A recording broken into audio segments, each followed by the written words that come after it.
La perspective qui est devant nous, le retour de Christ,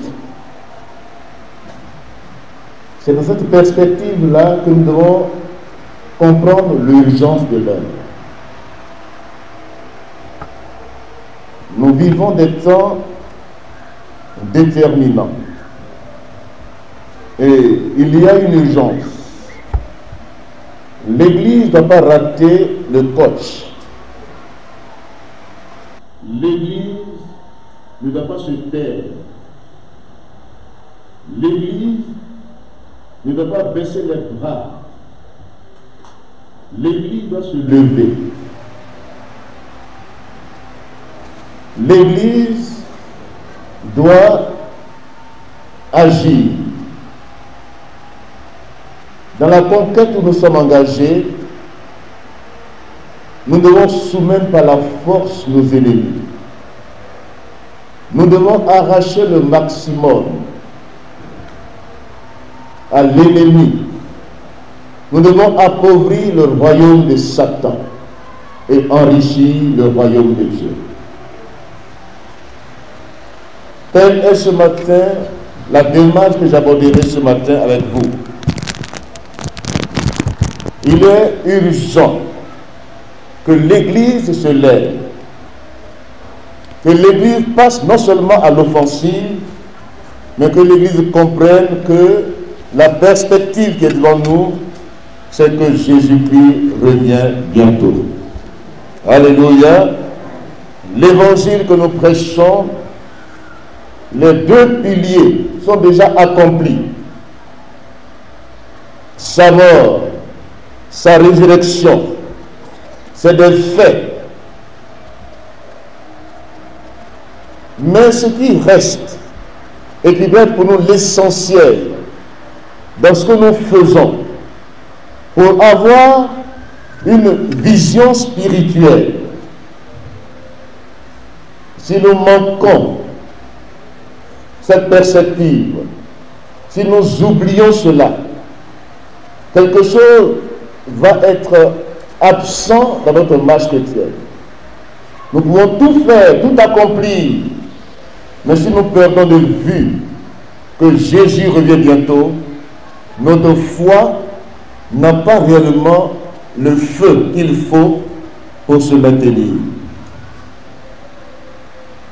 Donc ce matin, nous voudrions que les chrétiens que nous sommes comprenions que l'essentiel, dans ce temps qui court, l'essentiel pour nous, c'est de lever les yeux vers le ciel. Alléluia. Levons les yeux vers le ciel. D'où viendra notre délivrance? Et c'est pourquoi il est urgent. Si nous voulons hâter cette perspective, si nous voulons que Jésus-Christ vienne maintenant, si nous voulons, à moins que nous ne voulions pas, mais que nous ne voulions pas, Jésus-Christ revient bientôt. Amen. Dans tout ce que nous faisons aujourd'hui, ayons en vue l'essentiel, ayons en vue cette perspective, et que cela nous pousse à l'urgence de l'heure, annonçant avec force et puissance sa résurrection. Que Dieu nous bénisse. Nous lirons le texte du jour. Ce qui m'a motivé dans ce jour, c'est que plus je sors, plus je vais, soit dans mes visites, plus je vais et je vaque à mes occupations.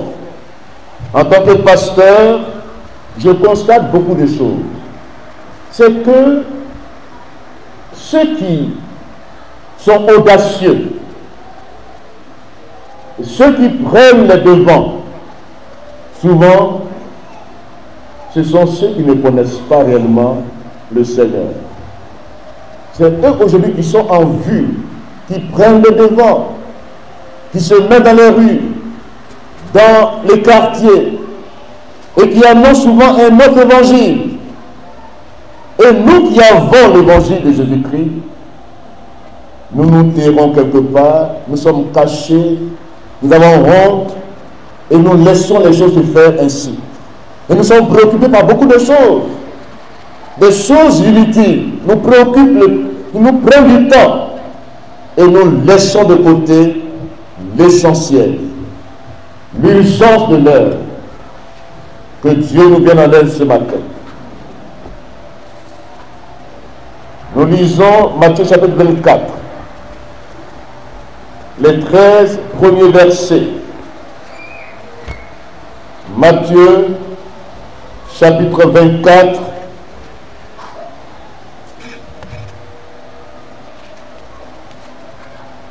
à partir du verset 1. Nous lisons avec respect la parole du Seigneur. L'urgence de l'heure dans la perspective du retour de Christ.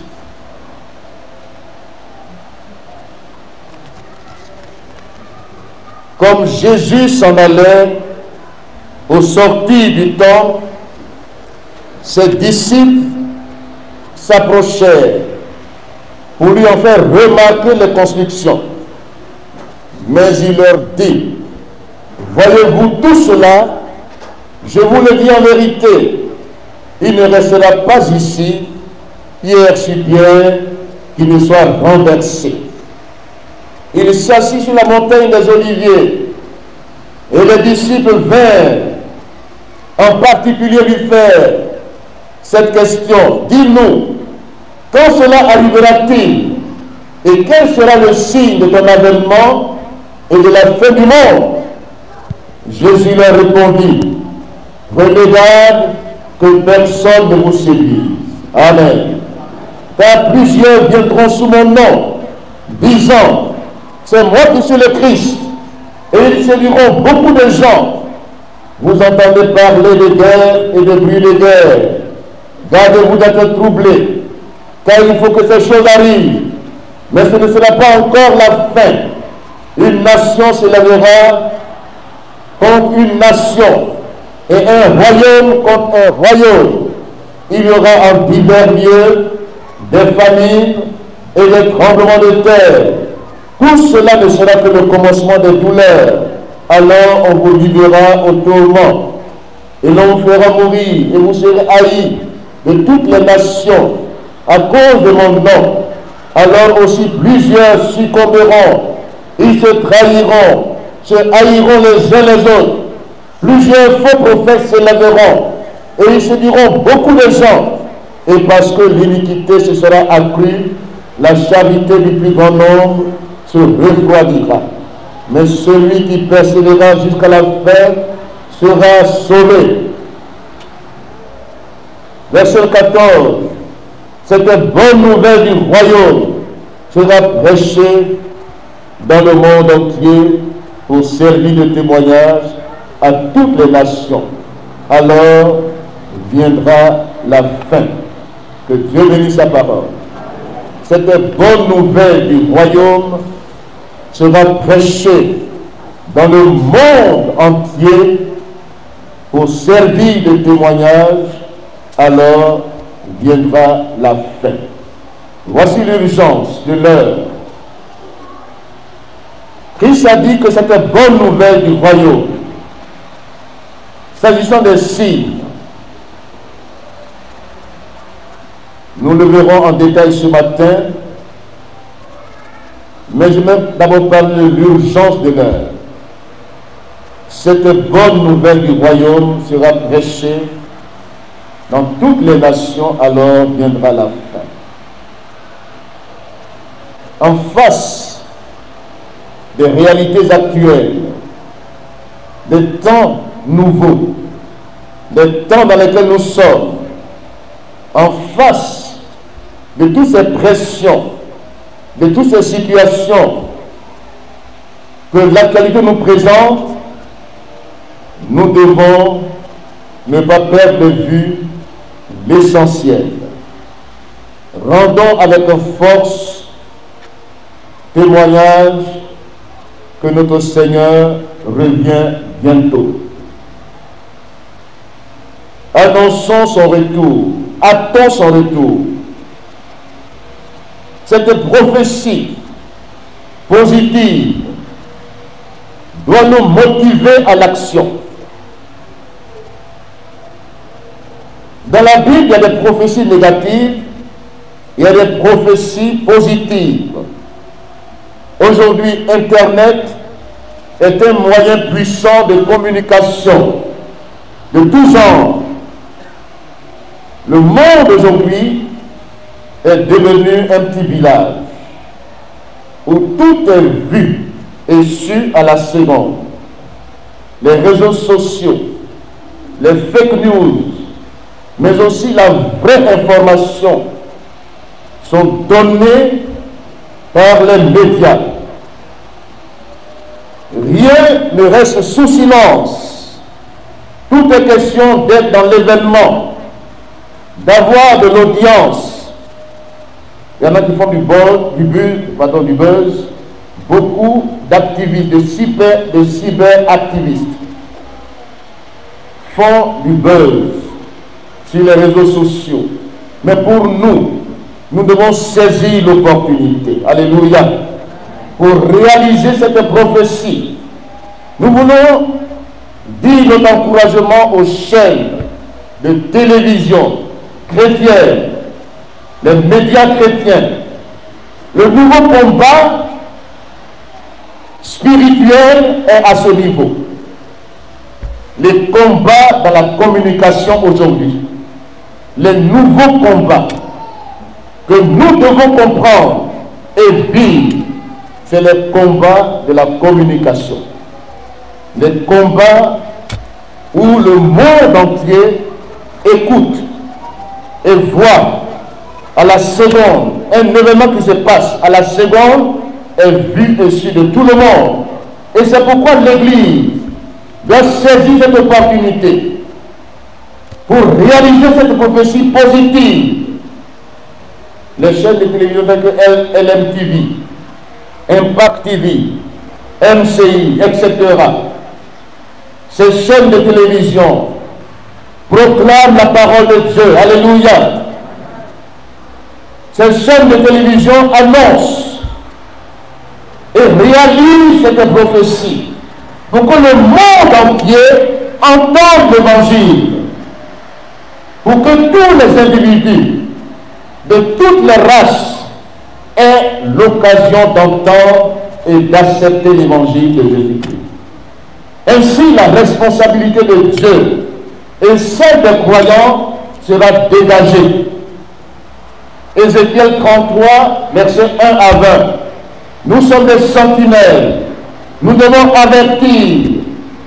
Nous devons annoncer, avertir les pécheurs. S'ils nous écoutent et qu'ils changent de vie, nous sommes quittes. Mais s'ils ne nous écoutent pas, ou si nous nous taisons, nous serons coupables. La Bible aujourd'hui est traduite en plus de 1800 langues, accessible à 98% de la population mondiale. Les disques d'évangélisation, les cassettes vidéo, les films, en plus, sont traduits dans les langues. Le film Jésus-Christ est traduit même dans ma langue, pour que mes parents comprennent l'évangile. Amen. En dioula, en wobé, en baoulé. Jésus parle en wobé. Jésus parle en baoulé. Tout cela, c'est l'effort missionnaire. C'est encourageant. Ces personnes, telles que Campus pour Christ, toutes ces organisations travaillent dans ce sens pour que ce que Jésus a dit se réalise. Alléluia. Jésus-Christ n'a pas dit que tout le monde sera converti, mais du moins, tout le monde entendra l'évangile. Tout le monde entier, quelle que soit ta race, ta couleur, ton ethnie, tu entendras l'évangile. La responsabilité de Dieu sera ainsi dégagée. Et nous, les croyants, ne baissons pas les bras. Alléluia. Notre responsabilité sera aussi dégagée si nous annonçons. Peu importe si nous sommes écoutés ou non, mais accomplissons la mission. C'est l'urgence de l'heure. Attends cette perspective essentielle que nous attendons. Jésus-Christ est à la porte. L'évangile sera prêché dans le monde entier. Et aujourd'hui, l'évangile est prêché. Alléluia. Même si il y a des personnes qui prennent l'évangile dans un autre sens, qui le prêchent pour des intentions inavouées, mais l'apôtre Paul dit, pour lui l'essentiel, c'est que Jésus est annoncé. Alléluia. C'est que Jésus est prêché. Peu importe les dispositions des cœurs des hommes et des femmes qui parlent de Christ, peu importe les intentions qu'ils ont, mais l'essentiel, dans nos rues, dans les quartiers, dans les villes, dans les villages, l'évangile est prêché. Alléluia. Et la marque distinctive de la prédication et du témoignage chrétien, pour nous, les croyants authentiques, c'est que la puissance de Dieu nous accompagne dans l'évangélisation. L'action du Saint-Esprit, la puissance et la justice du Saint-Esprit doit accompagner ce que nous disons. Parce que ce n'est pas nous qui parlons, c'est l'Esprit de Dieu qui parle au travers de nous. L'Esprit de Dieu est donné pour un but. Nous recevons cette puissance. Selon Actes chapitre 1, verset 8. Vous recevrez une puissance, celle du Saint-Esprit, et vous serez mes témoins. C'est pour le témoignage que le Saint-Esprit est donné. Et la marque distinctive de ce témoignage, c'est que le Saint-Esprit nous rend efficaces quand nous ouvrons la bouche et que nous annonçons l'Évangile. Le Saint-Esprit confirme la parole de Dieu, alléluia, par les signes, par des prodiges, par des miracles. Les miracles sont réels, authentiques. Ce n'est pas des choses spectaculaires, mais les signes nous accompagnent. Les malades doivent être guéris, alléluia. Les démons doivent être chassés des corps. La délivrance doit être proclamée. L'évangile plein doit être annoncé dans un monde qui va à la dérive. Il faut que l'Église se lève. Il faut que l'Église réalise des prophéties positives. L'Esprit de Dieu est sur notre vie. Il nous a oint pour porter de bonnes nouvelles aux pauvres, pour guérir ceux que le cœur brisé, pour faire sortir de prison les captifs que Satan tient captifs dans l'esclavage du péché. Nous donne, Jésus-Christ nous donne par son esprit la puissance de libérer les captifs. Ces personnes que Satan mène à la mort, il faut les délivrer. C'est l'évangile qui les délivre. Et la puissance du Saint-Esprit nous accompagne dans l'évangélisation. Voici les signes qui accompagneront ceux qui auront cru, ceux qui iront, ceux qui passeront à l'action. Les signes les accompagneront. Les signes n'accompagnent pas ceux qui restent inactifs. Les signes accompagnent ceux qui sortent, qui vont dans les hôpitaux, dans les prisons, partout dans le monde entier, dans les rues, et qui annoncent que Jésus-Christ, le Seigneur, revient bientôt. Alléluia. Que les signes distinctifs nous accompagnent dans notre témoignage.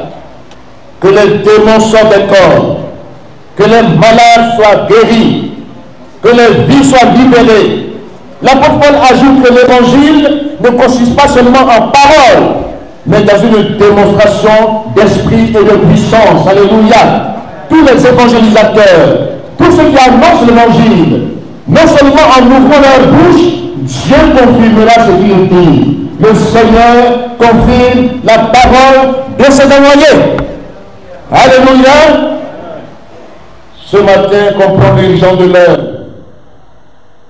N'est pas honte de l'évangile. C'est la puissance de Dieu pour le salut de quiconque croit. Quiconque place sa foi en Jésus-Christ. N'est pas honte de l'évangile. N'aie pas peur. Ne te tais point. Romains chapitre 1, verset 16. L'apôtre Paul dit ainsi: je n'ai pas honte de l'évangile, car c'est la puissance de Dieu pour le salut de quiconque croit. L'évangile de Jésus-Christ, de sa mort, de sa résurrection, de son retour en gloire. Il n'y a de salut en aucune personne.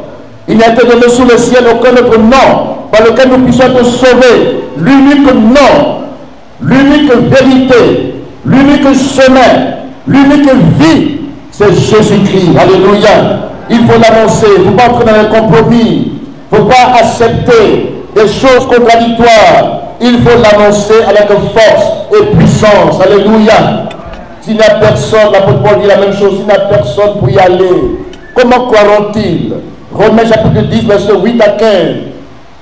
S'il n'y a personne qui annonce l'évangile, s'il n'y a personne dans les rues, s'il n'y a personne dans les quartiers, dans les lieux, sur Internet, dans les médias, s'il n'y a pas de vrais prédicateurs, comment les gens croiront-ils? Ils écouteront les fake news, ils écouteront les cyberactivistes, ils écouteront des choses à la mode, des déviations, tout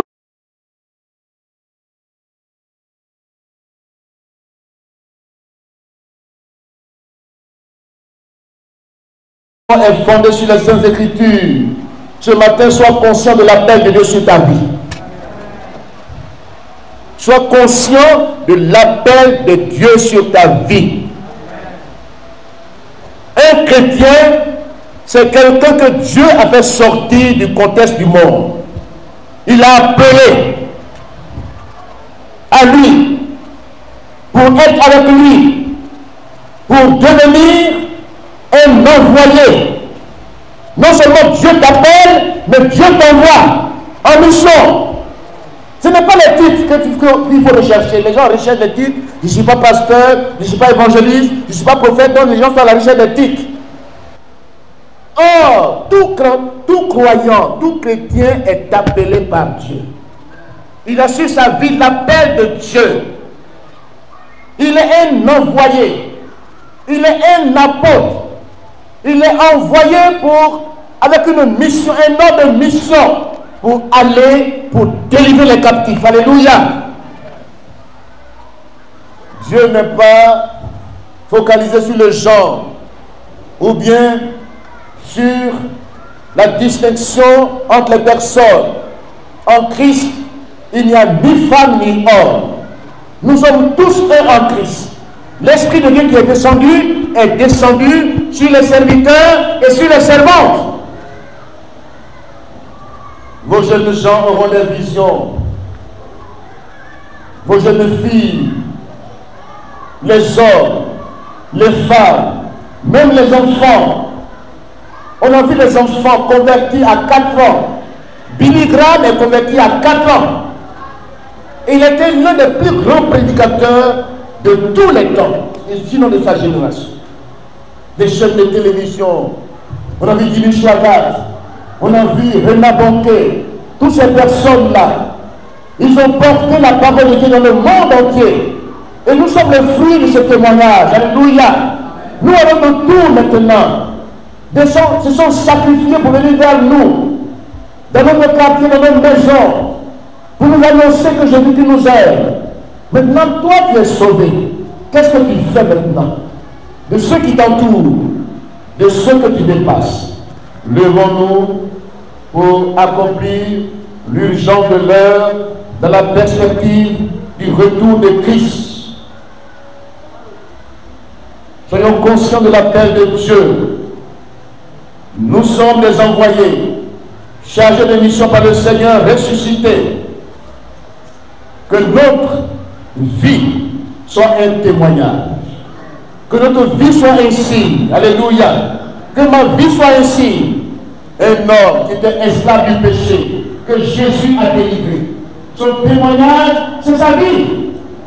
Mais si tu n'as pas de témoignage, si tu n'as pas fait l'expérience du changement radical dans ta vie, comment pourra-t-il témoigner, annoncer Jésus-Christ?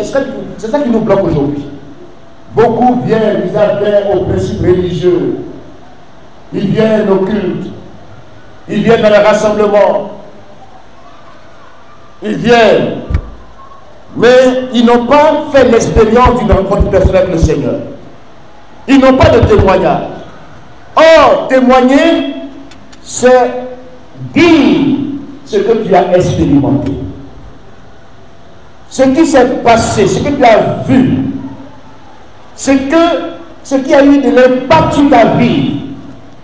Il y a un autrefois et un maintenant. Alléluia. Est-ce que dans ta vie il y a un autrefois et un maintenant? Autrefois j'étais esclave du péché. Mon maître qui me conduisait était un tyran. Il voulait me détruire. Mais Jésus m'a délivré.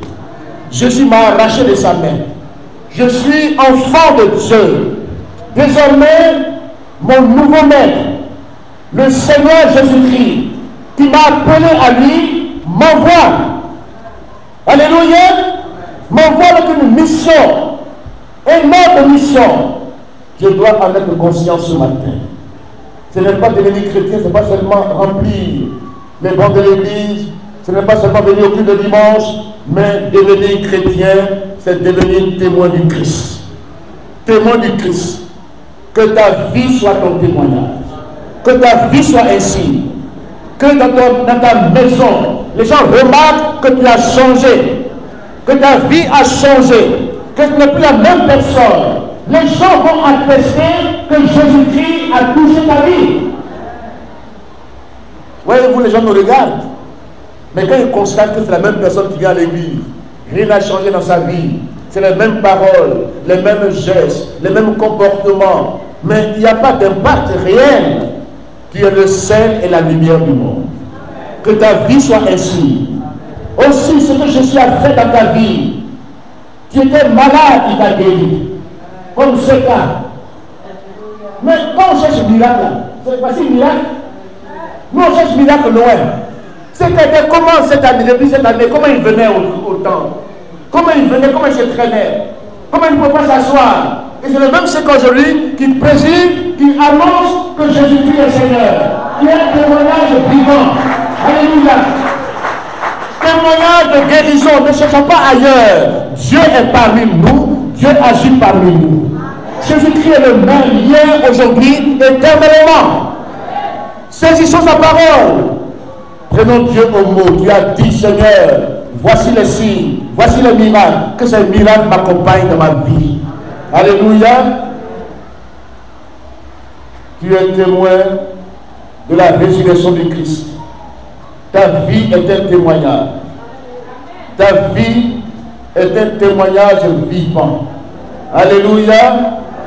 Le Saint-Esprit est en toi. Ouvre ta bouche. Je la remplirai ce matin. Ne te tais point. N'aie point honte de l'évangile. Car c'est la puissance de Dieu pour le salut de quiconque croit. Dans les déplacements où tu es, dans les cars, dans les taxis, dans les bacars, partout où Dieu te place, ce lieu-là, Dieu te le donne. L'apôtre Paul était dans un bateau et Dieu lui a dit, je te donne ceux qui naviguent avec toi. Mais nous, quand on navigue les gens, on est inconscient. On pense que c'est un hasard, que nous soyons là. Oh, tu es le sel, tu es la lumière, ne te tais point. Jésus t'ont tué dans les cars ont fait accident. Et c'est au moment où l'accident se produit qu'il écrit le nom de Jésus. Tu vas le crier avant. Crie son nom avant. Tu montes dans un car, tu mets dans le car, dans un taxi, un car, tu demandes, est-ce que vous qui êtes ici à présent dans ce lieu-là, est-ce que vous êtes chrétien? Pose la question. Est-ce qu'ils sont sauvés? Est-ce qu'ils croient en Jésus-Christ? Ils te diront, nous sommes des croyants. Nous croyons en un Dieu unique. Mais profite de l'occasion pour leur dire le sacrifice excellent que Dieu a donné pour le pardon de nos péchés, c'est Jésus-Christ. c'est Jésus-Christ. C'est Jésus-Christ. Ne te tais point, mon frère, ma soeur. Saisis les opportunités que Dieu te donne. Tu montes dans un taxi, dans un véhicule. Si Dieu t'a placé là, c'est pas un but. Il t'a choisi. Il t'a mis là. Saisis l'occasion, même si c'est une bataille dans ton cœur. Tu dis non, ne parle pas. Aie honte, aie peur. Ouvre ta bouche, tu l'as remplie. À l'instant même où tu ouvres ta bouche, Dieu l'a remplie. Alléluia. Que ce matin tu saisis cette opportunité que Dieu te donne. À toute occasion, favorable ou non, annonce la parole de Dieu. L'apôtre Paul, il a compris malheur à moi. Pour lui, le malheur, c'est qu'il n'annonce pas l'évangile. Mais nous, aujourd'hui, on n'est pas conscient de cela. L'apôtre Paul dit malheur à moi. Si je n'annonce pas l'évangile, si je ne saisis pas les occasions que Dieu me donne, si les gens meurent dans mes péchés, malheur à moi. Que cette tendance t'habite aujourd'hui. Mon frère et ma soeur, ne viens pas dans les rassemblements en singleton. Ne viens pas seulement pour occuper une place. Et après c'est fini. Ne viens pas seulement par obligation. Ne viens pas par contrainte de la maison de Dieu. Envoie des personnes. Flux de ton témoignage. Chaque dimanche, chaque lundi soir. Évangélise, annonce l'évangile. Et les nouvelles personnes. Sinon, engendre des vies. Engendre des vies. Sois un évangélisateur. Amen. Sois un évangélisateur. Souvent, on ne comprend pas les prophéties de l'homme. Parce que quand on n'obéit pas à Dieu, on est orgueilleux. Est-ce que vous m'entendez bien ce matin? C'est les orgueilleux qui n'obéissent pas à Dieu. L'orgueil n'est pas dit, il est bien habillé, il s'est bien habillé, ça c'est pas l'orgueil. C'est pas l'orgueil. Mais c'est dans le cœur. C'est dans le cœur que Dieu regarde. Quand Dieu parle, tu n'obéis pas. Tu es un orgueilleux. Quand Dieu te dit, mon fils, voici l'occasion, saisis l'occasion, tu te tais, tu as honte, et le cœur de l'essaye, parce que les gens vont en enfer, et tu te tais, tu les dépasses, tu les brides, tu les fêtes, tu les esquives, tu es devenu un chrétien créneau, qui évite les pécheurs. Est-ce que Jésus-Christ évite les pécheurs? Jésus-Christ dit, c'est les malades qui ont besoin de docteurs. Ce n'est pas les guet-pontants. Mais il y a beaucoup de malades qui nous dépassent de la journée. Souvent, on monte dans le car, le car est rempli de malades. Et on se tait. On est au marché. Le marché est rempli de malades. Et on se tait. Et souvent, c'est d'autres personnes qui viennent et qui annoncent notre évangile. Et on est là, on ne dit rien. On a honte. On se tait. Et on se dit chrétien. Ce matin, lève-toi pour la mission. Saisis l'urgence de l'heure. Cette bonne nouvelle du royaume de Dieu sera prêchée dans le monde entier pour servir de témoignage. Cette prophétie positive, il faut la réaliser. À ton niveau personnel, tes amis que tu côtoies, dans ton quartier, ouvre ta bouche, invite, dis seulement Jésus t'aime. Ça suffit pour amener une personne au Seigneur. Que Dieu nous aide ce matin. Pourquoi je prie ainsi sur cette urgence de l'heure? Voyez-vous dans sa réponse aux disciples. Dans sa réponse aux disciples, Jésus répond. Il dit, prenez garde. Dans ce temps où vous êtes, ne planez pas. Ne soyez pas passifs. Soyez vigilants.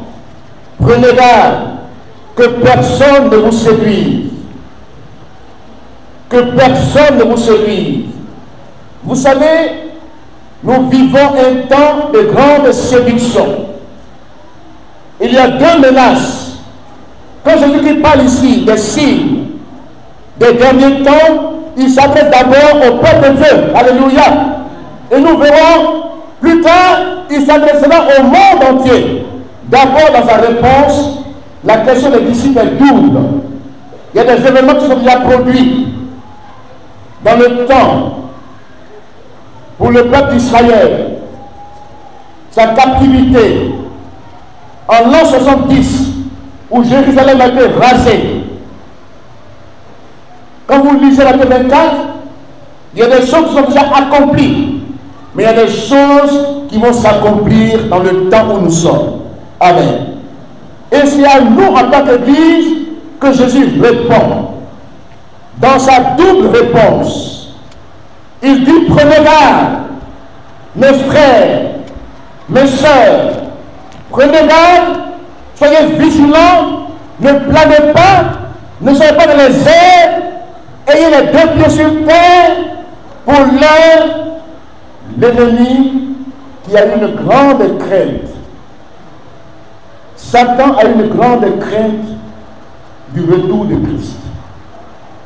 Satan sait que son heure est proche. Et il y met les bouchées doubles. Il attaque, il contre-attaque. À tel point que il suscite une foule de caricatures, de faux Christ, de faux prophètes, pour séduire le plus grand nombre. La grande menace de l'heure. Pourquoi Jésus-Christ insiste sur les gens de l'heure d'annoncer la parole de Dieu? Il y a une grande menace. Dans la même heure, les deux menaces qui pèsent sur l'Église, c'est les menaces de séduction et d'apostasie. Qu'est-ce que la séduction? Séduire, c'est détourner quelqu'un du droit chemin. Pas de manière brutale, mais lentement et sûrement, à tel point que la victime ne s'en rend pas compte qu'il y a eu un changement dans sa vie. Oui, la séduction, c'est subtil. Ce n'est pas de manière brutale que tu quittes le chemin, le droit chemin. Tu le quittes doucement, lentement, mais sûrement. Quelqu'un te prend par la main. Il est quelqu'un d'influent. Il a une autorité. Il se présente comme quelqu'un qui va t'aider. Parce que tu as des difficultés dans ta marche. Il te dit, mais tu vois, là où tu es là, il y a longtemps, ta situation demeure la même. Ça n'a pas changé. Mais viens avec nous. Parce que là, on a des prophètes. On a des hommes puissants qui vont décompter ta situation. Et subtilement, il te prend par la main, par une invitation. Viens, tu vas voir. Viens à nos programmes. Viens, tu vas voir. Il te prend par la main. Il te fait sortir du droit chemin.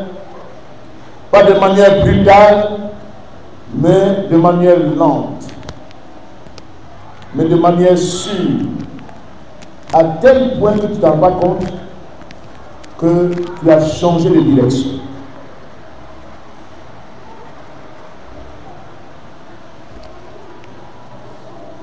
Voyez-vous, ceux qui sont séduits, souvent on est étonné de leur zèle. Pourtant, quand ils étaient avec nous, ils étaient timides. Ils étaient timides. Mais quand quelqu'un est séduit, vous voyez, automatiquement un zèle nouveau naît dans sa vie. Tu es étonné.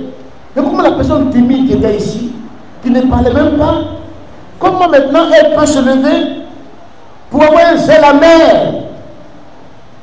Elle a été séduite. La séduction est un esprit d'égarement, un esprit de corruption. On peut te compromettre ou bien te corrompre par des propositions d'argent. On peut te débaucher. J'ai vu un chrétien qui était bien dans son service, qui était chef de service,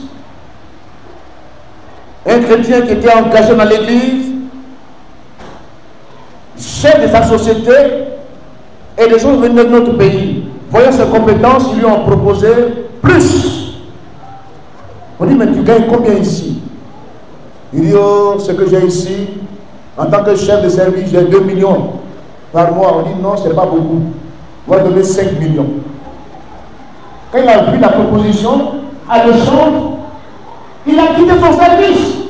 Ils l'ont débauché. Ils l'ont amené dans un pays étranger. Et là-bas, ils se sont servis de ses compétences et ils l'ont lâché. Il a perdu là-bas, il a perdu ici. Il est maintenant dans la rue. C'est comme ça les séminaires agissent. Ils te débauchent. Tu as des propositions alléchantes pour que tu quittes le droit chemin. Nous savons en qui nous avons cru.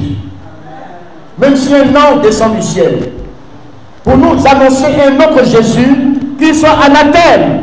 Alléluia. Je sais en qui j'ai cru. Dis-le ce matin. Je sais en qui j'ai cru.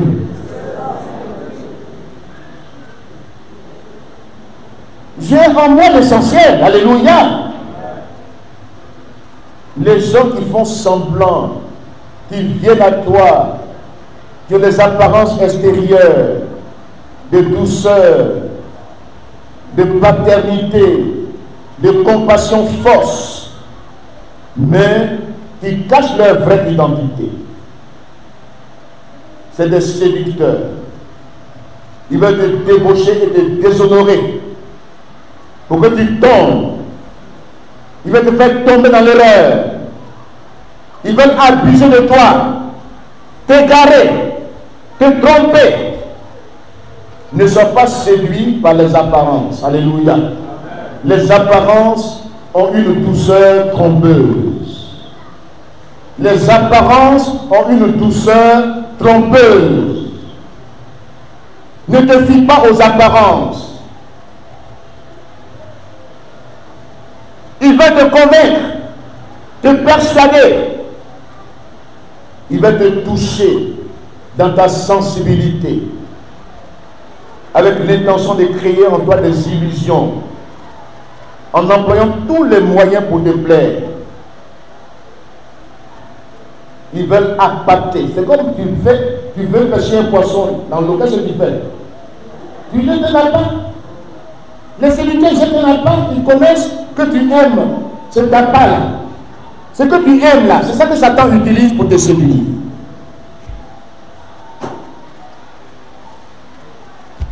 Pour t'appâter. Il te prend comme un poisson. Et le poisson n'est pas intelligent. Au bout de ce tapin, il y a un hameçon. C'est pas pour te faire du bien. C'est pour détruire ta vie. Quand tu tombes dans leur appât, ils te tirent. Et puis c'est fini. Tu sors de l'eau. Le poisson, en dehors de l'eau, n'est plus poisson. Il va devenir sec. Il va devenir maigre. Insignifiant. Et puis maintenant, il va à la casserole. Les séducteurs ne se mettent pas en peine de ton âme. Ça ne les intéresse pas. C'est un bien qui les intéresse. Et c'est pourquoi ils jettent à part pour te manger comme un poisson. Ce matin, sois vigilant. Amen. Ne sois pas captif. Après avoir connu la vérité, ne te laisse pas entraîner. Il ne faut pas qu'on te donne des apparences, qu'on te fascine par les faux miracles, par les fausses manifestations de l'esprit. Ça te fascine parce que tu aimes ça. Quand tu te limites à la fascination, tu seras séduit. Enfin, la séduction est un art. C'est un esprit de persuasion. Derrière la séduction, il y a Satan lui-même. Il est le grand séducteur. Et dans le temps de la fin, comme nous allons voir dans l'Apocalypse, l'homme de péché, l'homme qui viendra pour séduire le monde entier. Nous le verrons, c'est l'Antéchrist, c'est le faux prophète, c'est la bête. Et cette unité diabolique va se lever. Mais déjà, il y a plusieurs antéchrists. Alléluia. Plusieurs antéchrists qui abattent, qui captivent, qui entraînent, qui fascinent les gens, qui les séduisent, qui les attirent vers eux pour les sucer au maximum, pour les détruire, les jeter en mer. Ce matin, ne deviens pas une chose dans la main de Satan. Tu es un être vivant. Qu'on te respecte un peu. Dis Amen. Jésus qui te respecte. Mais quand les séminaires viennent, c'est là que toi qui as résisté à l'évangile, tu te plies en deux devant eux. Tu les adores. Tu donnes ton cœur à ces personnes. Or, ils ne se mettent pas en peine de ton âme. C'est un bien, c'est ton matériel qui les intéresse. Mais ce matin, reste attaché à la parole de Dieu. Quel que soit le chemin difficile que tu traverses, Jésus-Christ est là avec toi. Aucun échec n'est définitif. Aucune épreuve n'est définitive. Il y a un temps d'épreuve, il y a un temps de gloire qui t'attend. Ne te laisse pas convaincre facilement par les séducteurs. Ils connaissent ton besoin. Ils viennent vers toi comme des charlatans spirituels, des devins. Ils voient clair. Ils savent que... Parce que Satan, quand tu t'apitoies sur ton sort, quand tu te lamentes et que tu ne vois pas la main de Dieu, c'est quoi les chrétiens qui se lamentent à longueur de journée, qui ne voient pas la main de Dieu dans leur vie. Dans une épreuve, ils se lamentent, ils cherchent des secours ailleurs, ils se promènent partout. Ils sont la proie facile à l'ennemi. Quand tu te promènes là, tu dis la maison, tu te promènes, il dit là-bas. Et ça va chercher une solution. Donc, il va préparer un séducteur qui va te rencontrer. Parce que tu n'es pas chez toi à la maison tranquille. Tu prends ton problème sur la tête. Pour dire ça à tout le monde, il dit la voici. Le voilà. Il s'en va encore. Il se plaint tout le temps. Il ne voit pas ce que Dieu fait dans sa vie. Le souffle de vie qu'il a, il ne sait pas que c'est important. La santé qu'il a, il ne sait pas que ça n'a pas de prix. Il ne voit pas la main de Dieu. Il ne crie pas Dieu soit loué chaque matin. Quand il se réveille, c'est les jurons, c'est les murmures, c'est les plaintes. Comme il y a quelqu'un qui se réveille le matin en froissant leur visage, en étant triste, en se lamentant. Quand il est le matin, dit Dieu soit loué. Alléluia.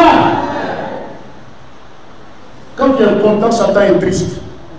Quand tu es triste, Satan est content. Qu'est-ce qu'il faut faire? Quand toujours joyeux. Amen. Quand tu es triste, même celui qui te dépasse va te demander qu'est-ce qui se passe dans ta vie. Ton visage est triste. Toi, tu es chrétien, tu es triste. Parce que vu que Dieu ne voit pas tes problèmes, tu es seul, tu te lamentes, ton sanctuaire ne te suffit plus. Tu sais d'autres sanctuaires encore. Tu vas chercher les sanctuaires. Oh, ton sanctuaire suffit à la maison chez toi, ta vie de prière suffit. Alléluia. Dieu a un temps. Dieu a un temps où il va se lever pour toi.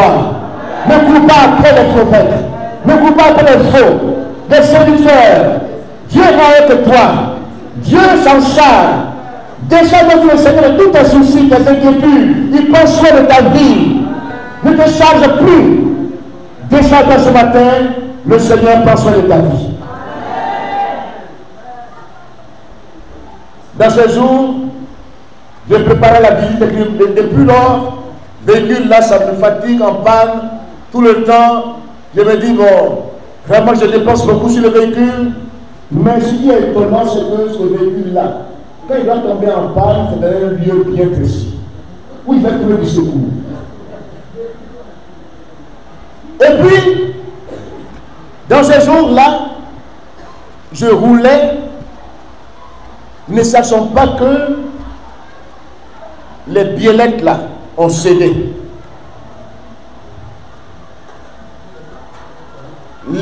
Comment on appelle, les rotules ont cédé. Fatigué. C'est même, quand j'entends un bruit, je dis, mais qu'est-ce qui se passe? Quand je tourne, quand je braque le volant, j'entends un bruit.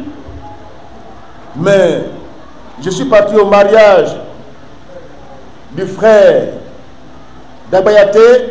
Je revenais du mariage. J'aime pas rouler doucement. Tout Dieu me parle de ça. Je désobéis souvent. Mais je vais obéir. Et puis, j'arrive à Yopougon.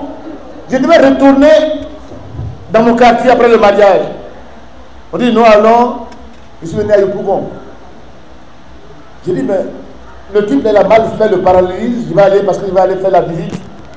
Je vais, le monsieur, quand je garde net, le puni est sorti. Quand il a braqué, puni sur lequel j'ai roulé, à plus de 120, puni là, je garde, puni est sorti. C'est sorti de sa cavité. Il dit, mais toi là, on ne sait pas qui te garde. Mais toi là, il dit, tu as de la chance. Il dit, tu n'as pas de chance, hein? C'est les hommes de Dieu qui m'accompagnent. Alléluia! Alléluia!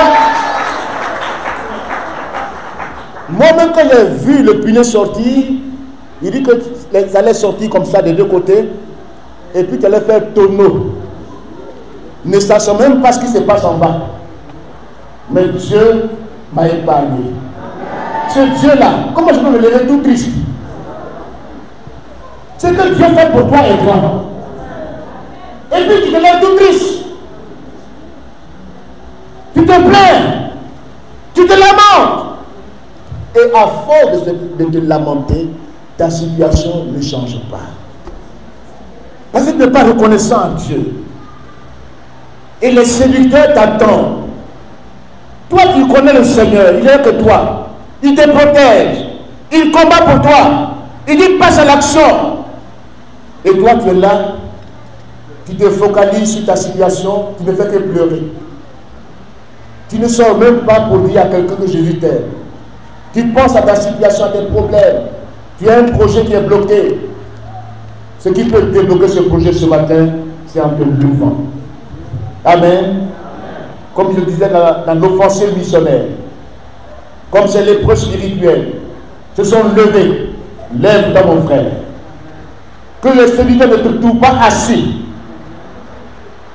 Ceux qui restent à la maison les dimanches, les réunions du soir, qu'est-ce qui se passe souvent?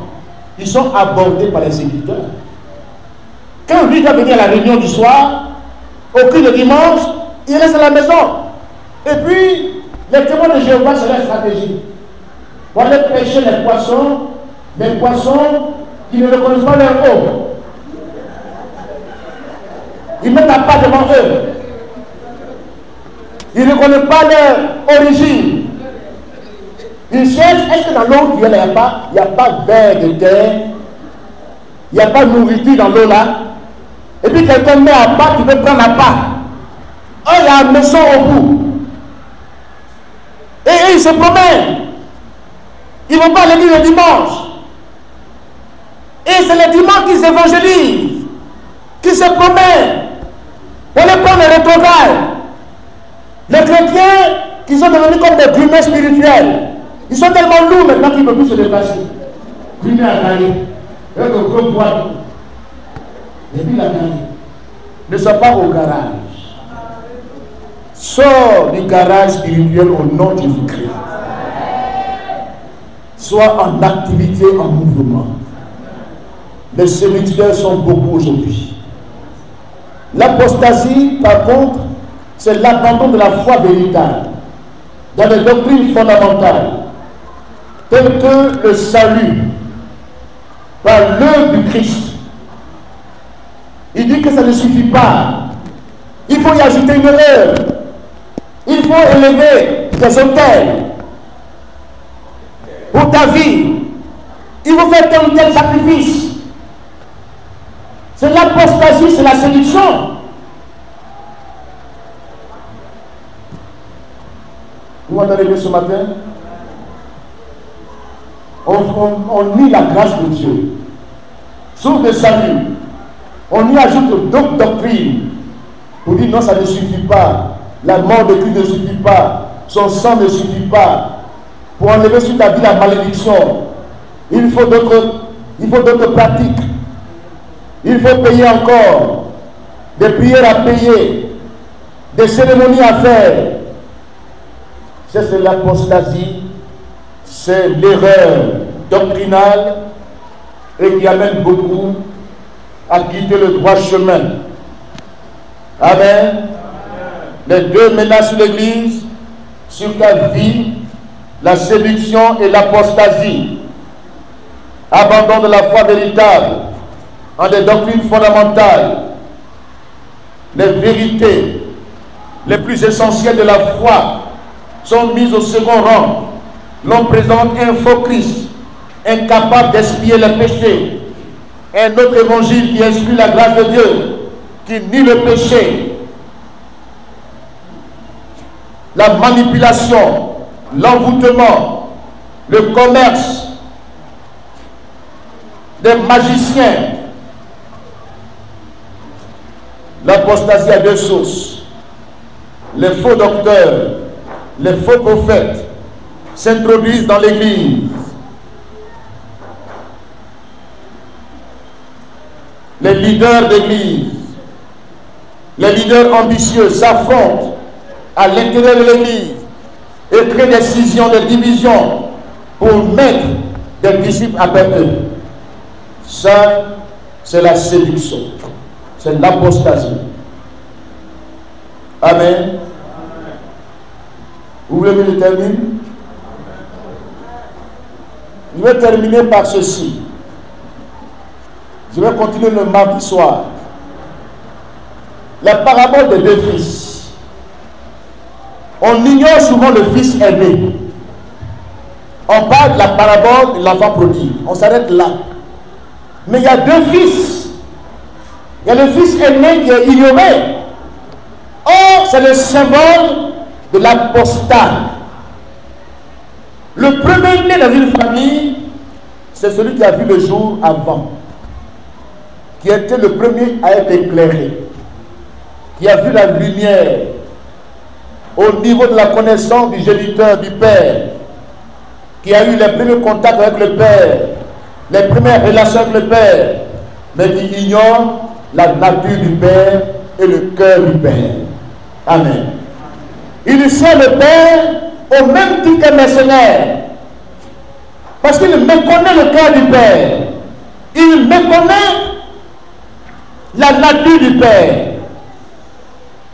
Il n'a pas une relation approfondie avec le Père, un cœur à cœur avec le Père.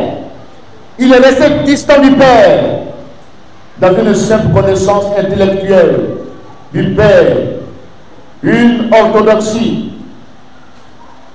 faite de légalisme. Il reste au niveau des simples gardiens du temple, de la maison, des biens sans en bénéficier. Relation de travail uniquement, relation superficielle avec le Père. Il se base sur sa propre justice, sur son droit d'aînesse. Il attend la mort du Père pour prendre l'héritage. Or, du vivant du Père, l'enfant prodigue connaît. Alléluia. Lui qu'on appelle prodigue là, lui il connaît qu'on ne doit pas attendre la mort du Père. Mais il doit bénéficier maintenant. Mais il a pris une mauvaise route. Mais l'enfant aîné attend la mort du Père pour bénéficier des richesses. Il y en a qui attendent la mort pour aller au ciel seulement. Mais sur la terre qui est, bénéficier des richesses du Père. Alléluia. Jésus a dit à Pierre, quand il me pose la question, dans ton affaire, la question gagne même. Il dit, vous qui m'avez suivi, qui avez abandonné vos parents, vos maisons, vous aurez au centime des bénédictions sur la terre d'abord, et puis des bénédictions célestes. Alléluia. Alléluia. Mais l'enfant aîné ne connaît pas cela. Il attend. Il méconnaît la grâce vivifiante de l'héritage. Il n'actualise pas à son niveau cet héritage du Père. Il est à la maison, il va au travail aux gens, il rentre, il attend. Et regardez ce qui se passe. Il a une fausse image du Père. Pour lui, le Père doit régler les comptes aux gens. au gaspilleur. Et vraiment, il porte un doigt accusateur sur son frère. Il dit, lui là qui a gaspillé tes biens, c'est lui qui vient maintenant et tu l'accueilles. Il dit, mon fils, les biens qui sont ici là t'appartiennent. Alléluia. Mais tu ne connais pas que ça t'appartient. Les fonds qui sont ici, c'est pour toi. Lui, il est parti, il est revenu. Il faut se réjouir. Souvent, les fils aînés ont un problème avec Dieu. Fils aînés dans la maison de Dieu. On est là, on est depuis chrétiens, on est là. On connaît tout. On sait tout. On n'avance pas, on ne recule pas. On est statique. Ruiné à carré. Il est dangereux. Quand tu veux le dépasser, il te freine. Il dit, où tu vas? La petite voiture là, tu viens d'arriver, hein? Fais attention ici. Là, tu nous as trouvé ici, là. Il y a longtemps, on est là. Fais attention, hein?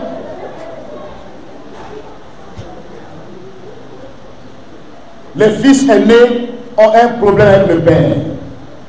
Mais les cadets n'ont pas de problème avec le père. Alléluia. Parce qu'ils ont une démarche, même si elle est mal faite, mais quand même, ils bénéficient de l'héritage. Vous m'avez dit ce matin? Trop de fils aînés dans l'église. Des héritiers qui méconnaissent leurs droits d'héritage. Qui attendent. Et qui accusent les autres. Qui viennent d'arriver, qui bénéficient. Même s'ils ont des faiblesses. Mais Dieu pallie ses faiblesses. Dieu même quand tu gaspilles, il te donne encore pour que tu gaspilles. Dieu là, il te permet de gaspiller. Alléluia. Gaspille jusqu'à ce que tu sois fatigué. Et que tu reviens la nuit. Ce matin, reviens au Seigneur. Arrête maintenant de gaspiller. Oui, amen. Le fils aîné, il ne connaît pas la grâce du Père. Il ne connaît pas l'amour du Père. Il méconnaît le Père qu'il sert. Il le sert comme un mercenaire. Il ne bénéficie pas des bénédictions de la grâce. Et il passe à côté. Et celui qui vient en arrière, c'est lui qui en bénéficie. Sa démarche est une démarche noble. Alléluia. Vraiment, ce matin, quittons l'attitude des fils aînés. Voyez-vous, même dans l'évangile que nous prêchons, les nations chrétiennes, telles que l'Allemagne, l'Angleterre, ces nations qui nous ont apporté l'évangile en Afrique, la France même, qui est la fille aînée de l'Église, aujourd'hui ces nations font comme si Dieu n'existe plus. C'est des fils aînés. On était dans le paganisme. On nous annonçait l'évangile comme l'enfant prodigue. On était païens. On gaspillait. On était idolâtres. On nous annonçait l'évangile, la puissance de l'évangile, ça nous a transformés. Et eux qui nous ont annoncé l'évangile, aujourd'hui font croire que Dieu n'existe plus. Ils excluent Dieu de la société. Le problème que Dieu a avec les fils aînés, ils ne le connaissent pas. Ils ont prêché sans le connaître. Des théologiens ont prêché sans connaître Dieu. Mais le retour de la vague a sonné. Alléluia. Les nations du tiers-monde, regardez, quand vous allez en France, quand vous allez dans ces pays développés, 3% de la population, plus de 40 millions de Français, font comme si Dieu n'existe plus dans leur société. Ils se livrent à la magie, l'apostasie des masses, des nations qui nous ont apporté l'évangile. Aujourd'hui, c'est des pratiques occultes qui sévissent dans ces nations. L'occultisme, la divination, les horoscopes. Ils croient aux astres. Ils croient à ces choses, à l'idolâtrie. Et nous qui sommes des idolâtres, nous qui avons gaspillé, c'est nous qui avons saisi l'héritage de Christ. Le retour de la vague a sonné. Simon de Cyrène, cet homme de couleur qu'on a pris quand Jésus-Christ allait à la croix, on a saisi Simon de Cyrène parce que c'était un noir. On dit prends la croix du Christ. Il a changé la coalition. C'est une prophétie qui se réalise. Aujourd'hui, les Africains sont mûrs pour la mission dans les pays qui nous ont apporté l'évangile. Nous allons nous lever enfin pour leur dire que Jésus-Christ est Seigneur. Alléluia. Il m'a délivré. Il est capable de briser le terrorisme dans ces nations. Alléluia. Il est capable de détruire la puissance de Satan dans ces nations. Le fils, le second fils, il est à l'image du publicain. Il est à l'image du publicain. Les fils aînés sont à l'image des pharisiens, des religieux, qui indexent, même en prière, ils indexent, je ne suis pas comme celui-ci. Je fais ceci, je fais cela. Or, le publicain connaît la grâce de Dieu pour le pardon de ses péchés. Ce matin, quittons la posture des fils aînés, de l'apostasie, des apostats, des séduits. Prenons le manteau des fils en second. Alléluia. Des personnes que Jésus a rachetées et qui se lèvent enfin pour dire que le Seigneur est vivant. Il revient bientôt. Et les signes qu'il a dit, ces signes se réalisent. D'abord pour l'Église. Ce matin, quittons la posture des fils aînés, prenons la posture du second fils qui est revenu au Père. Que l'Afrique se lève enfin. Que les pays du tiers-monde se lèvent enfin. Nous saisissons l'évangile, la simplicité de l'évangile, la foi en Christ, elle est simple. Elle n'est pas compliquée. Ce matin, que nous bénéficions des grâces de Dieu dans notre vie. Que nous nous levions. En nous levant, Dieu nous arrose. En arrosant, tu es arrosé. Ce matin, reçois la pluie de la bénédiction de Dieu dans ta vie. Lève-toi enfin, Église. Les temps qui sont les derniers ont sonné. Satan est révolté. Il est dans les rues partout. Il passe par tous les moyens pour avoir un plus grand nombre, pour les amener en enfer. Approuvissons le royaume de Satan, enrichissons le royaume de Dieu de la proclamation de l'évangile. Que Dieu bénisse sa parole. Amen. Alléluia.